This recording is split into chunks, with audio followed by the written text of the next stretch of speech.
Diane and Derek here, rah rah rah, hurry hurry hurry, we are here, we're still here, putting one pom-pom in front of the other. I thought we'd just check in with you today. I've actually got the kitchen to myself for 5 minutes, so I thought we'd do a little question and answer video. I know many of you might be feeling a wee bit challenged right now. Here in Denmark it is dull and grey again, but hey ho, you know what we always say, we make our own sunshine. I'm feeling quite peppy today in the navy and with a bright lipstick, so it's all good. Anyway, a quick Q&A today, and I've chosen 3 things to talk about. I won't keep you back for long, and I'm going to talk about tea towels, and I'm going to talk about a new swim challenge that I'm participating in, and baby names in Denmark, what are the most popular baby names at the moment. Just some random things for fun. Anyway, first of all, I'll start off with the tea towel thing, and this comes up often, you know, when I'm posting my picture on Instagram, you know, of my shiny sink, and I put out a fresh hand towel and a fresh tea towel every day as part of my Fly Lady evening routine, and it just kind of keeps me on track. It keeps things looking fresh, and it's a wee bit more impetus to actually keep the place tidy when you've got you know, nice things already there. And my tea towels, now I have a tea towel. I usually put out a tea towel and a hand towel, and I use one or the other of them just to wipe out the sink when I'm done, and these go into the wash and a fresh pair come out. And I've told you before, probably 1,000 times, I pick up these usually if we've been on a trip. Of course, that's not happening right now. But for example, this one came from my beloved niece in the south of France. I remember this one actually because I got it on a trip for my 50th birthday when I took my besties, Vibeke and Helena, when I took them to Nice. I've got a video on it. There's always a video up there on my Denmark and travel list. So that's one of the ones from Nice, and this other one, because normally I would kind of put these two together because they've got the same kind of colours going on. This one was this hand towel. This is from a visit to Japan last year to a place called Kinosaki Onsen Town, where it's like thermal springs, and I had the best time there ever. Anyway, I picked up this one because I thought it was a really good souvenir of the place. And you know, these kind of things are great clutter-free souvenirs because I use them in the kitchen, and when they get grotty and nasty, you know, or a bit stained, then I cut them up and use them for racks. So you know, it's not like buying a kind of big sombrero, you know, or you know, some kind of weird thing from one of your trips. So anyway, you can see there, and that's actually Kinosaki Onsen Town, and we were staying just there on the map, and then you could go to all the different onsen spa things. So that is my my hand towel and my tea towel. And for those of you, because I know in other parts of the world you use these things in a different way. The hand towel obviously is for drying our hands at the sink, and the tea towels are usually made of cotton or linen, the kind, not like the kind of terry towels, and they're lint free. So these are the ones that we use for drying up glasses or pots and pans or any of the kind of kitchenware. So this is usually for kitchenware, and this is for hands. So that was that. And I want to tell you about a new challenge that I'm taking part in this year. Now, of course, because of Corona, all the kind of little swimming challenges that were supposed to be happening, they've all been cancelled. I was meant to be taking part in a winter swimming competition in Copenhagen Harbour in December. That's now off the cards because at the moment here in Copenhagen you can only gather max 10 people. So also, for example, my Christmas lunch with the ladies club, that's also been cancelled because you can't meet more than 10 people, and we were like, I don't know, 50. But there's been another challenge has come up. Now, I don't know if you've heard me mention it, or if you follow me on Instagram, you'll have seen me out swimming sometimes with a wee club called, if we can get that there, the Bluetit. There we are, hold on, I'm getting it in kind of, there we are, the Bluetit.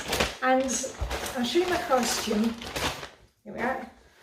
Here's my costume, the Bluetit Chillswimmers. There it is on the Bahuki as well. And it was started by some ladies, I think it was in Wales, and then England. And it's just a bunch of ladies and also gents, they're called the Bluebells, that, you know, enjoy a love, you know, that love of being out together swimming. It's slightly different. It's not like the winter bathing, which you've heard me talking about before in Denmark. It's, you know, it's swimming in the sea or just getting in there for a wee dip for as long as you can. And they've started a challenge this year, and I'll show you here.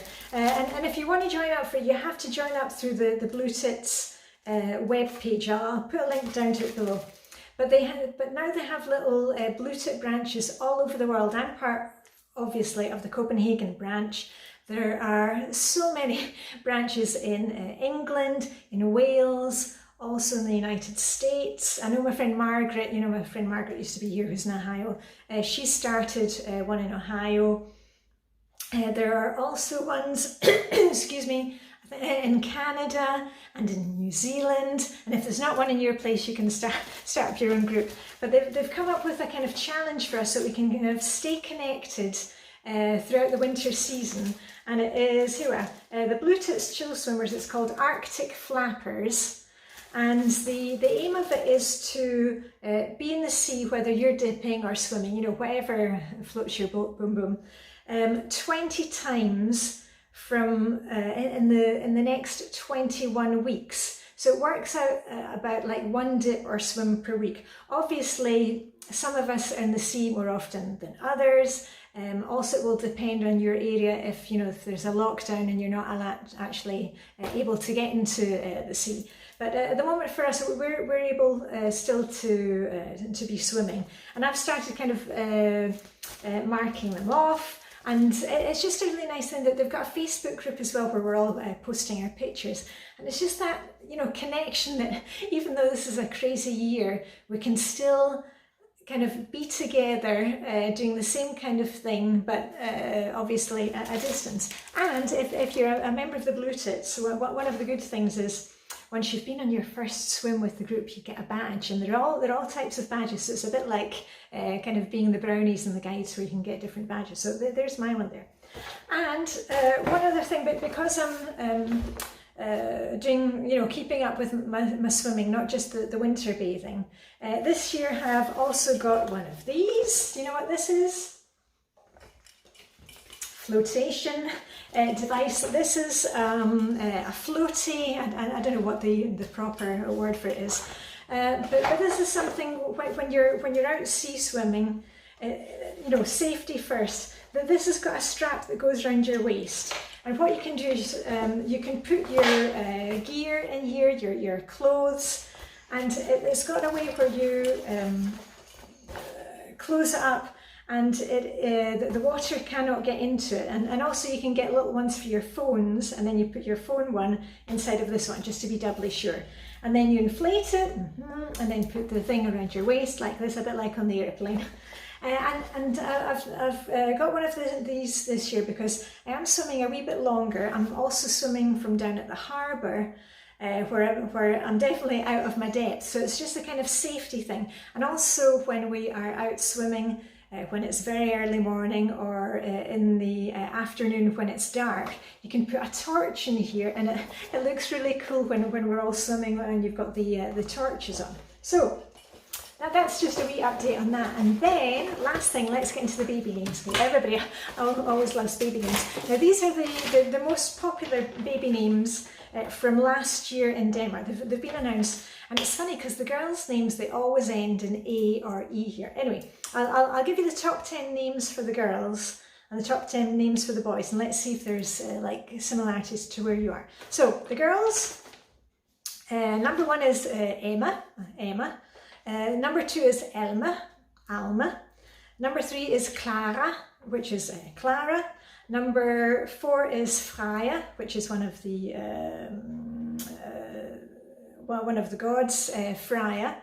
Then we have Sophia, which is spelled with an F. Agnes, which is Agnes. Ella, which is Ella, obviously. Olivia, and Anna, which is Anna. So those are the top 10 girls' names. And the name which has become, which has moved, you know, up the ladder board most from last year to this year, which is really coming up, is Asta. And it's funny because a lot of the names that you would kind of think, you know, were your granny or your granddad, those are the ones that are beginning to come back into fashion now, like Aunus, Agnes, and Asta. Anyway, here we go for the boys. Number 1 is William, which is William in English, and then we have Alfred, which is Alfred, Oscar, no change there. Sometimes it's spelled with a C, sometimes it's spelled with a K. Then we have Noah, that was really popular even when my kids were at school, Noah. Carl, which is Carl, K-A-R-L. Lucas, like Lucas Graham, if you've heard of him, the Danish musician. Oliver, Arthur, which is Arthur in English pronunciation. August, which is like the month August. And last one, number 10, is Melte, which is Melte. I don't think there's any kind of British equivalent of that name. And the Danish name for the boys, which is really climbing the ladder at the moment, is Anchor. And Anchor is A-N-K-E-R. Anchor means an anchor, like of a boat, A-N-C-H-O-R. So there you go.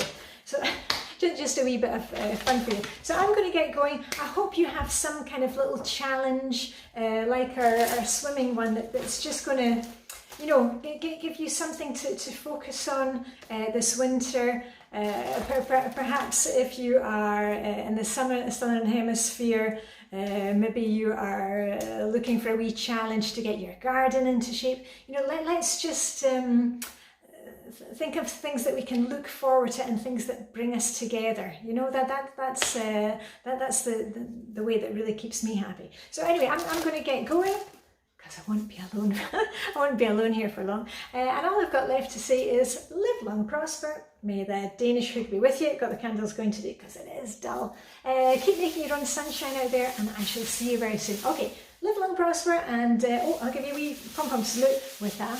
Are you ready? Here we go. Rah, rah, rah. Okay, bye for now.